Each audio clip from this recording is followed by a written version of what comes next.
Allora, benvenuti a questa nuova registrazione, questo nuovo canale.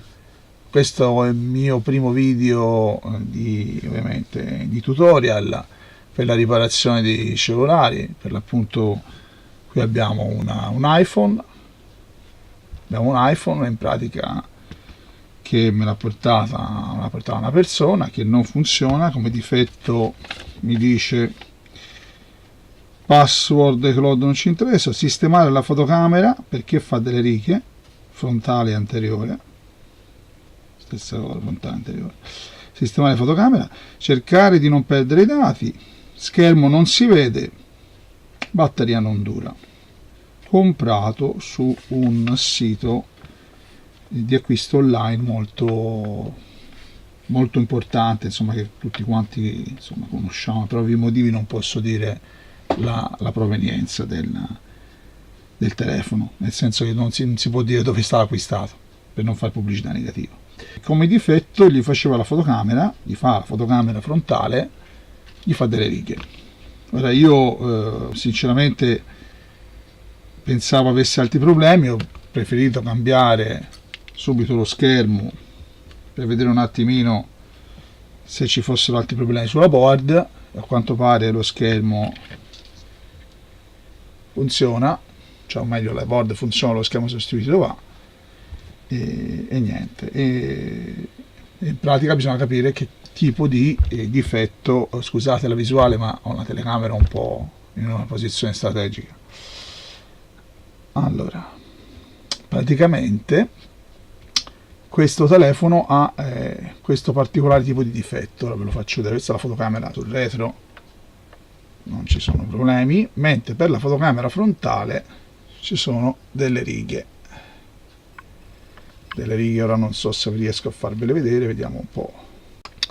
Ho fatto una foto con la fotocamera frontale e questo è il risultato. Vedi? Ci fa le foto con queste righe, ora si vede bene, mentre quella sul retro funziona bene. Allora, andiamo a vedere che cosa è successo a questo telefono. Stacchiamo l'alimentazione, spostiamo la tastierina, mettiamola qui. Allora, prima cosa è sempre bene staccare le alimentazioni. Allora, importante, la fotocamera è stata sostituita, ne ho cambiate praticamente 3, tutte e 3 nuove. Poi su un altro iPhone funziona, su questo iPhone fa queste benedette righe che ovviamente non sono il massimo.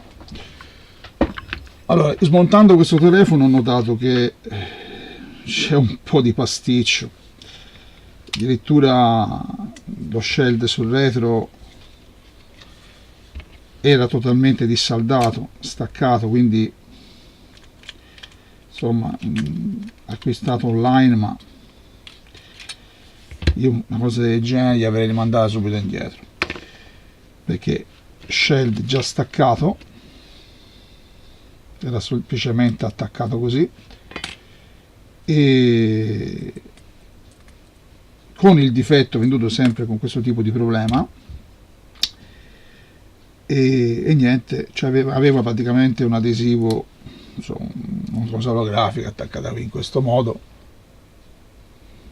prezzo quasi come nuovo, perché sta venduto come nuovo questo telefono, però di nuovo penso ci sia veramente poco. Forse c'era lo chassis e il display non originale già montato sopra. Andiamo a vedere questa board con un microscopio, piccolo microscopio che ho. Allora, andiamo a mettere a fuoco, ecco qua. Ecco, già io sto notando in questa zona qui, accanto al connettore,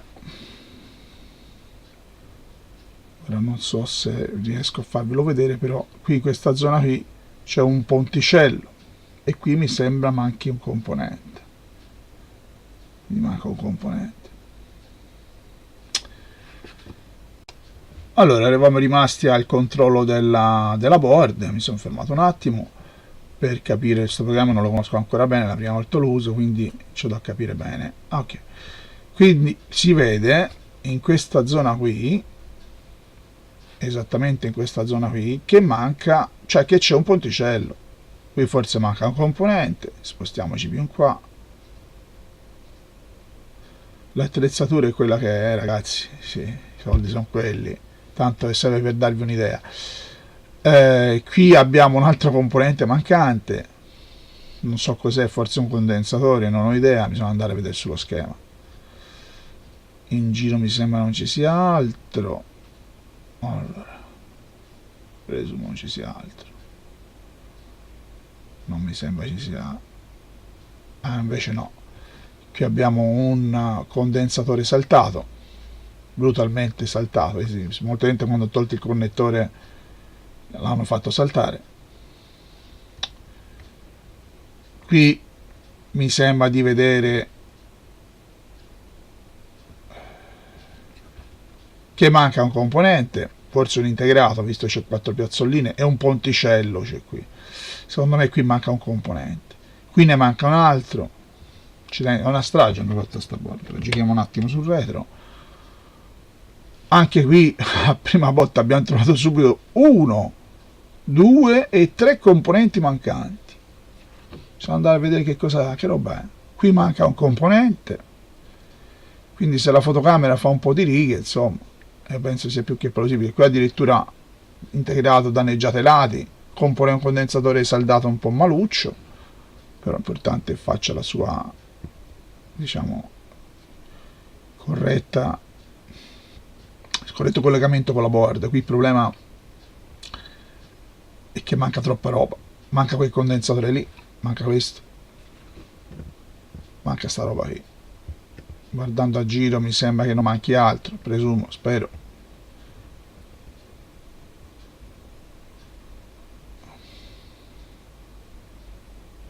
Manca altro, mi meraviglierei se mancasse dell'altra roba, insomma ne manca abbastanza di componenti. Mi sembra che la zona interessata è quella in alto.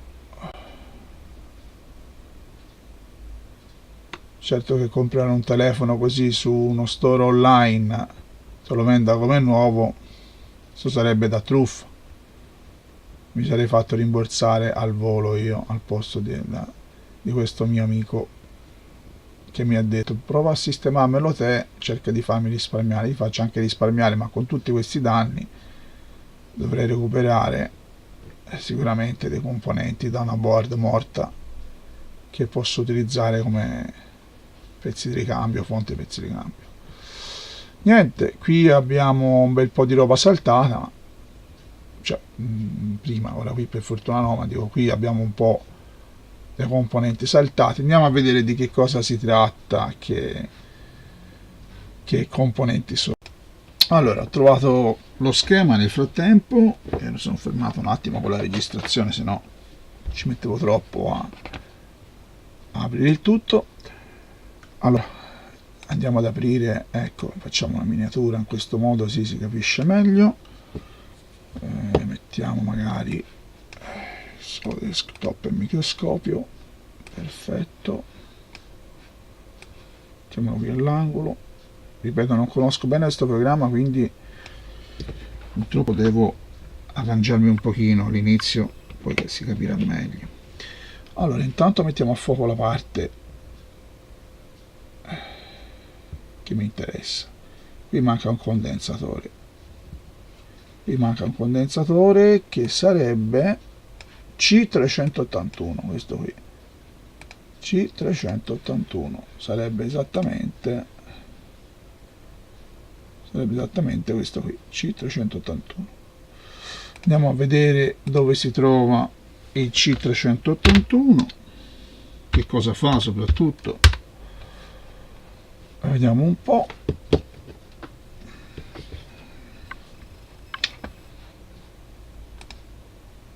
Se me lo trova. Eccolo qua. C381 è collegato in parallelo ad altri condensatori. ed è da 0,1 microfarad, 16 volts. È un condensatore di filtro. Poi anche, si potrebbe anche non mettere, cioè nel senso che comunque sì, se c'è è meglio, però molto probabilmente se non c'è non ne comporta il non funzionamento del telefono. Quindi questo componente che si trova vicino al connettore del touch, ora che ci penso, per il connettore del touch ogni tanto il touch smette di funzionare, vorrei magari lui gli faccio da filtro e quindi ogni tanto qualche disturbo possa in qualche maniera. Allora, eccolo qua. Qui questa è un'altra cosa che volevo riuscire a capire. Questa zona qui volevo andare a trovare esattamente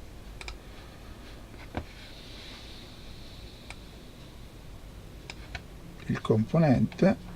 Mi sembra di capire che la zona interessata sia questa qui. No, questo è coperto dalla resina, dovrebbe essere questo qui, U210, che sarebbe questo qui, questo piccolino qui, U210, C249 infatti ho visto bene che era assente, sì, C249 U210, U210, quindi manca.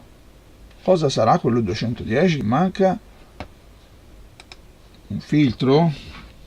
Condensatore? No, è un integrato, quindi non è né uno né l'altro. Vediamo cosa fa sto integratino che hanno barbaramente rimosso e messo un filo a quanto pare. Vediamo un po'. Ah, eccolo qui. Eccolo qui. Lui praticamente cosa fa? Allora, regolatore di tensione. V in, V out, regola.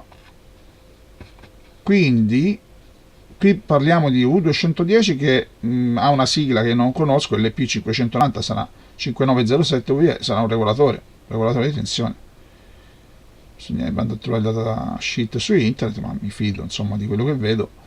Cam XTLDO Enable sicuramente è un segnale che proviene da qualche parte, tipo il processore, un filo a massa, un ingresso e un'uscita. Quindi abbiamo un'uscita di 2,85 volts con un condensatore. Eccolo, il 249 mancava, questo condensatore con 2,2 microfarad di condensatore assente. Pensa un po' che gli hanno combinato a sto telefono. Quindi gli manca questo condensatorino qui gli hanno messo un ponte, e qui invece del 2,85 volts, perché PP2V85 significa 2,85, cam LED out, quindi questo va direttamente ad alimentare, si vede, questo è il connettore praticamente che poi è collegata la nostra cam, e arriva direttamente il 2,85 qui, ma in questo caso non essendoci quel regolatore chissà quanto gli arriva. Ecco perché forse fa quelle righe strane, perché è sovralimentato. Avendo più alimentazione ovviamente non potrebbe non funzionare come il costruttore insomma ha dichiarato che debba funzionare. Quindi 2,85, ma per curiosità voglio andare a vedere che cosa gli sta arrivando a questa povera fotocamera. Quindi mettiamo VCC main, che dovrebbe essere l'alimentazione direttamente in uscita dalla Power Manager. Facciamo una ricerca, vediamo un pochino di capire. Addirittura, eccolo qua, voltage 4,3 volts, quindi su questa linea arriva a 4,3 e questa povera fotocamera riceve un voltaggio fuori dalla norma, perché 4,3 volts non è assolutamente adatta al tipo di infatti non si può assolutamente alimentare in maniera così elevata, insomma, la fotocamera, anche se sono pochissimi volts, però per una fotocamera con questa tecnologia di sicuro ha la sua, cioè ha i suoi problemi, insomma, avere un voltaggio così alto. Allora, quindi in pratica, eccolo qui, l'U210 è assente, che serve un regolatore di tensione, è stato fatto un ponte, e questo ponte è quella la induttanzina, il piccolo filtro FL43, praticamente è presente. Se dovessi staccare questo sicuramente la fotocamera smetterebbe di funzionare, e gli arriva una tensione più alta, quindi bisogna adesso intervenire a sostituire o prelevare comunque questo V210 da qualche telefono rotto, qualche board donatrice, niente, quindi togliere questo componente e sostituirlo, e sostituire questo e quest'altro. E secondo me sicuramente non è detto al 100% perché non ho idea di tutti gli altri componenti mancanti qui, mi sembra quello più diretto questo qui, l'U210 è il componente che comunque dà un'alimentazione alla fotocamera, mentre questo del J4 è un componente di filtro, insomma, sul connettore del touch, e qui mi spiego che ogni tanto il touch smette di funzionare e poi riprende in maniera casuale. Potrebbe darsi che quel condensatore faccia da filtro, che magari mi manda a massa un po' di disturbi, magari quando arrivano dei disturbi dove non devono arrivare, l'integrato gestisce il touch, possa in qualche maniera andare in tilt e quindi di conseguenza temporaneamente smette di funzionare. È una mia teoria, magari non è così. E poi ci sono altri componenti come, vediamo un po', ci sono altri componenti saltati, questo abbiamo visto, infatti questo è evidentissimo come qui manca questo componentino, e poi è stata tolta anche la resina, ora che sto guardando bene, e poi niente, poi manca anche questo componente qui. Andiamo a vedere che cos'è, allora siamo al J2, ve lo metto in miniatura se no non capisco nulla, ok, il J2 sarebbe questo connettore qui, lui, il J2 che sarebbe il connettore dove viene collegato la vibrazione, i tasti e quant'altro. Manca, sì, FL7, un'induttanza, mancherebbe un'induttanza, perché questo è un diodo DZ, diodo Zener FL7, FL sta per non è una resistenza. Accidenti, che casino. Allora, questo è un condensatore, questo sì, manca proprio FL7, andiamo a vedere cos'è FL7. Allora, manca questa qui, room button, a che serve? Button to appear ringer.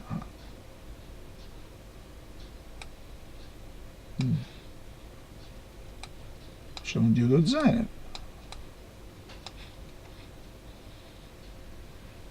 va sempre al connettore, ha a che fare col connettore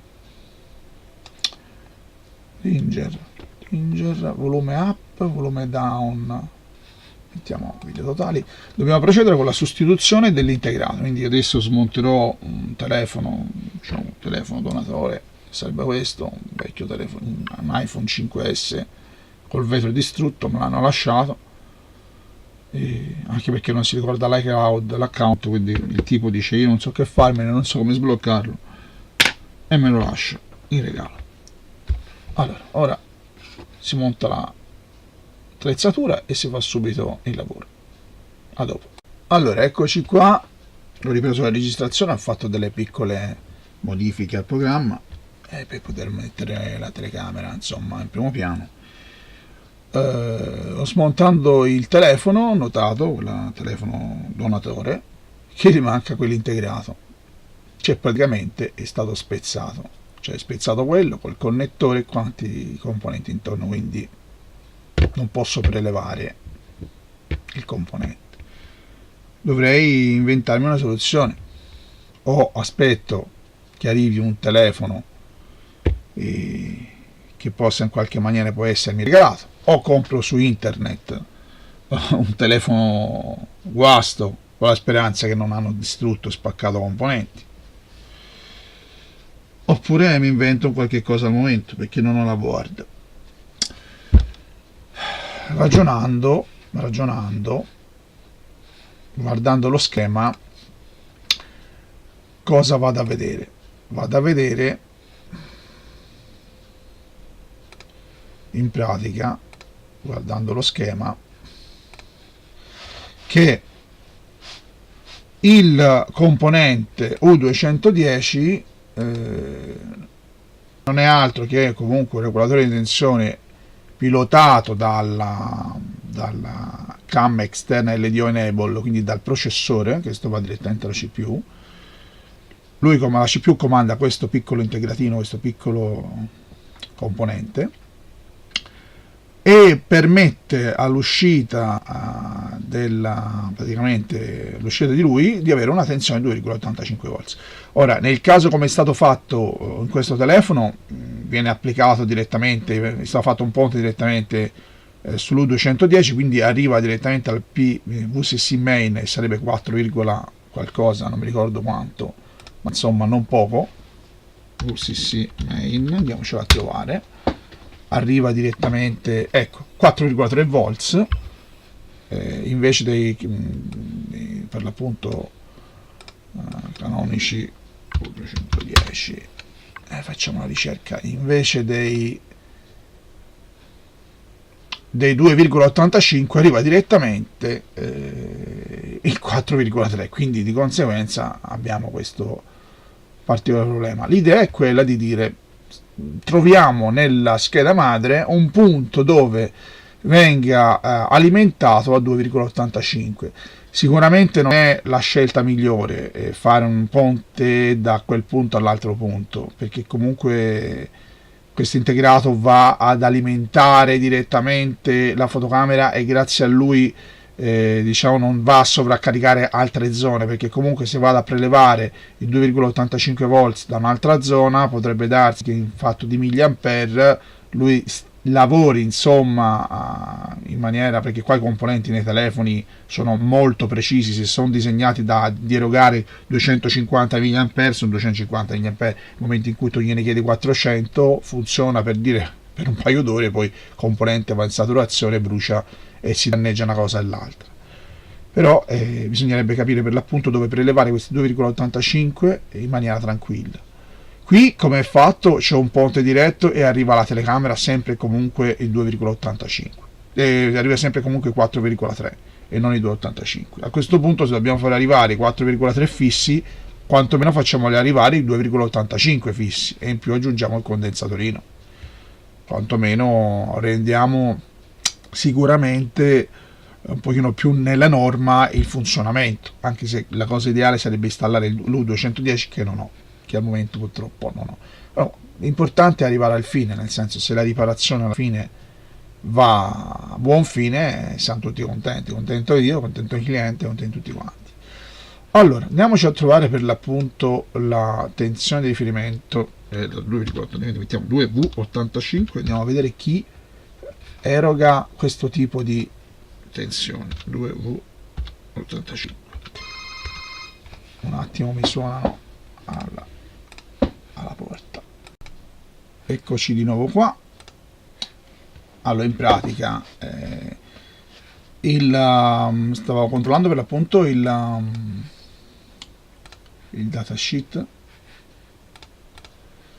comunque sia stavo controllando il documento dove praticamente si nota come l'alimentazione 2.85 non ci sono punti sicuri dove poterla prelevare, nel senso comunque ci sono altri punti della board, però sono troppo a rischio perché l'alimentazione è troppo precisa, si rischierebbe di far saltare il regolatore di un'altra cosa, quindi abbandonata una cosa ho optato insomma per un'altra cosa, ho abbandonato l'idea di prelevarlo da un altro punto, anche perché poi quel punto viene pilotato di conseguenza quando necessario e quindi ovviamente non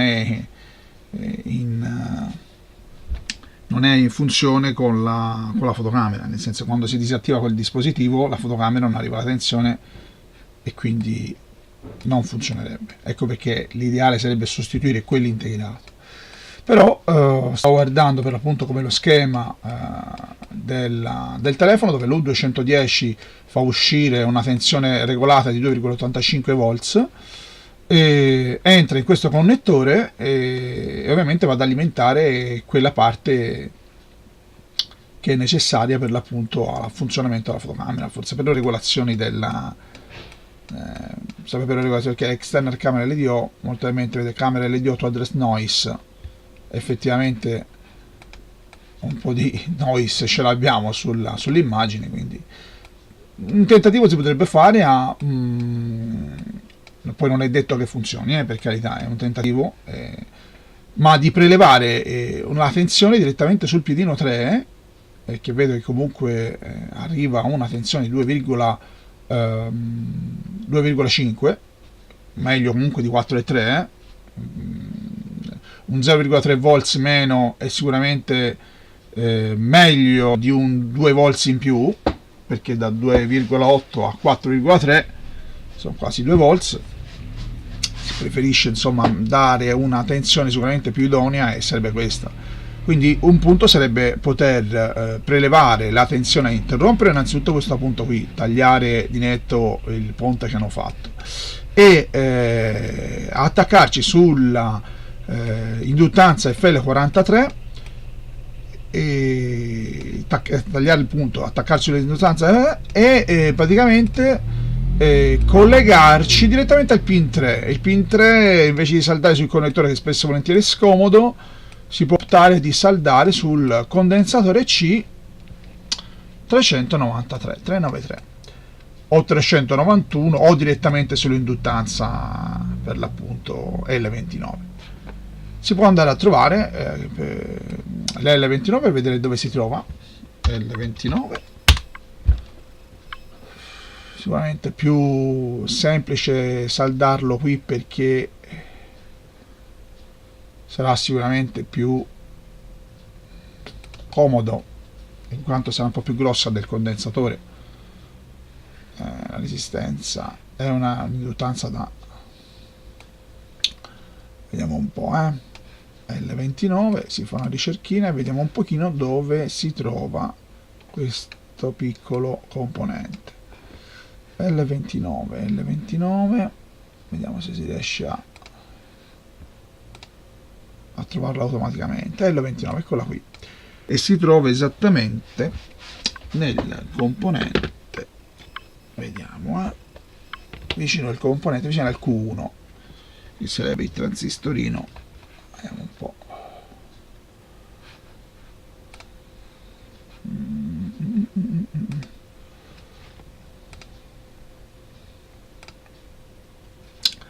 Q1, andiamocelo a trovare. Eccolo qui, lui è esattamente questo. Quindi si può prelevare da questo punto, si può saldare un piccolo filo e lo possiamo portare qua giù, esattamente qui, dove praticamente è stato fatto il ponte direttamente. A questo punto si può tagliare questa parte qui e saldare su questo pin dove manca il condensatore. Poi ovviamente si può andare direttamente a saldare il componente, il condensatore mancante. Ok, prendiamo l'attrezzatura ed eccoci qua. Ho piazzato la board su un supporto particolare che mi permette praticamente di poter lavorare in tutta tranquillità, abbastanza stabile. Ho il mio saldatore e si fa la nostra saldatorina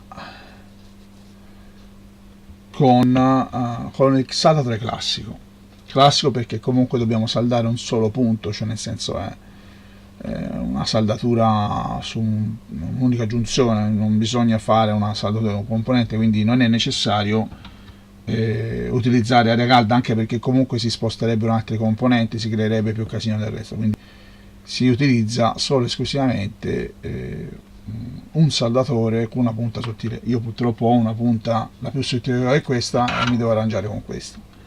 Cerco di fare il possibile per poter saldare quanto più in maniera precisa sulla board. Questo è il mio saldatore. Quindi il componente, eccolo qui,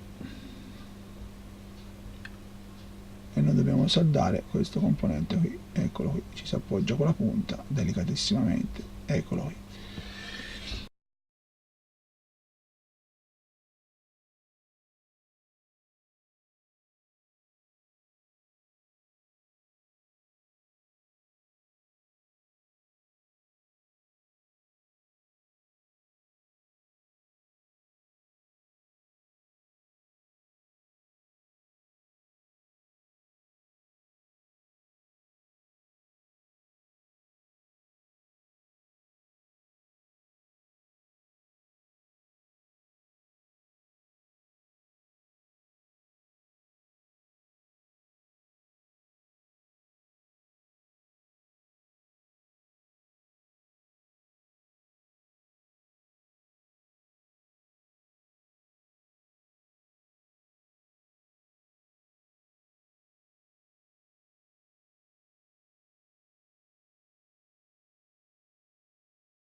Non mi ero accorto, mancava l'audio.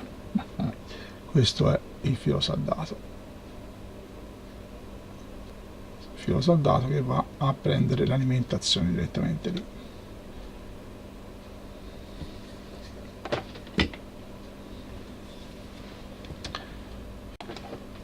Dicevo, per gli scettici ho fatto, ovviamente, giusto, no? Il lavoro non è che sia un lavoro di quelli eccezionali, nel senso che comunque è un lavoro abbastanza volante. Ecco, questo è il filo saldato che va a prelevare il punto che vi dicevo io, con un piccolissimo filo va a toccare, come potete vedere, in quella zona dove sarebbe l'alimentazione proveniente dal PMO. Allora, in pratica il telefono è stato richiuso, perfettamente controllato e ripulito da tutte le, diciamo, le impurità, quelle che erano nel connettore della dock, e il microfono, speaker e quant'altro, e tutto il discorso dei vari fori, anche specialmente il secondo microfono, e parecchi tendono a neanche controllare, ma in realtà quando è tappato lui ci sono anche problemi, per quanto, soprattutto i problemi durante le chiamate, insomma non si sente bene l'audio e via di seguito. Proviamo ad accendere. Ok, quindi è stato fatto un ponte, è stato eliminato quello che sarebbe il corto praticamente hanno fatto questi signori che hanno riparato precedentemente questo telefono, che per l'appunto, ribadisco, è stato venduto come nuovo, ma in realtà di nuovo dentro non c'era nulla. È stato praticamente eliminato quel ponticello, si vede che molto probabilmente l'integrato era danneggiato e non permetteva l'utilizzo delle fotocamere. Brillantemente hanno pensato di mettere un corto dalla V in a V out e far arrivare i 4,3 volts al controllo della fotocamera. Ho pensato a questo punto, non avendo la possibilità di prelevare il componente dall'altro telefono in quanto danneggiato, mi è stato regalato perché dice nell'account, però in realtà dentro è abbastanza manomesso, e non potendo purtroppo reperire il componente in maniera immediata, ho pensato bene di optare per una soluzione economica, un po' barbona, però alla fine, come dicevo prima, l'importante è arrivare alla soluzione del problema. Ho preferito per l'appunto, c'è il gatto dietro, mi fa il pazzo, scappa, ho preferito per l'appunto prelevare una tensione un po' più idonea, che sarebbe quella del 2,5 volts, e a questo punto, se proprio deve rimanere una tensione fissa del 4,3 volts su una fotocamera, ho preferito dargli una tensione un po' più bassa di 2,5 per risolvere il problema. Ovviamente quell'integrato, cioè, ora funziona benissimo, la fotocamera va bene, non ha alcun tipo di problema, il video lo fa benissimo e quant'altro. Uno si può dire allora perché esiste quel componente, si potrebbe anche optare per non metterlo e bypassarlo. No, il componente ha la sua funzione perché comunque viene innanzitutto comandato dal processore e quando serve viene attivato. E niente, questa è più o meno la spiegazione. Ora vi faccio vedere una breve differenza che c'è tra una foto scattata, diciamo, in precedenza. Questa era la foto che praticamente faceva prima, quindi con questi tipi di, non so se si riesce a vedere ma penso di sì, in pratica faceva le righe, la fotocamera faceva tutte le righe in questo modo, e qui si vede molto bene. E adesso, se attiviamo la fotocamera frontale, attiviamo quella frontale, adesso il problema non si pone più. Posso scattare una foto, rivederla e non c'è più il problema delle righe. Vediamo se riesco a ingrandire. Ok, così si vede anche meglio la foto.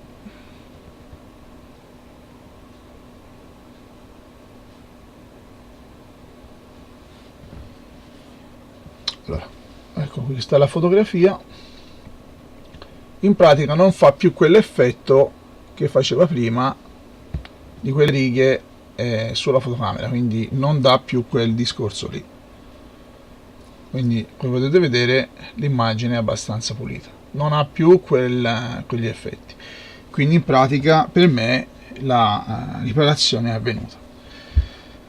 Quindi niente, anche se è una soluzione un po' empirica, nel senso che comunque l'ideale sarebbe installare l'integrato e fare le corrette, insomma, installazioni dei componenti, io ho optato in maniera economica di fare questo discorso e niente, ho installato il condensatorino di filtro, ho installato, ho prelevato quella tensione, l'ho portata lì, e con questo video volevo dimostrare che comunque si possono ottenere delle riparazioni anche senza obbligatoriamente installare componenti.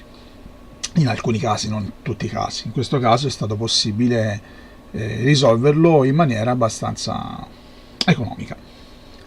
Con questo è tutto, vi ringrazio di avermi seguito e spero che vi piaccia il video. Questo è il mio primo video, non ho mai fatto un video in vita mia, è la prima volta che mi ci metto a fare un video di una riparazione. Se vi piace mettete mi piace, se non vi piace ditemi il motivo perché non vi piace, così magari la prossima volta cerco di essere un po' più più attento, più chiaro, o magari diciamo più diciamo sicuramente più attento alle vostre insomma richieste. Grazie di tutto e buona serata.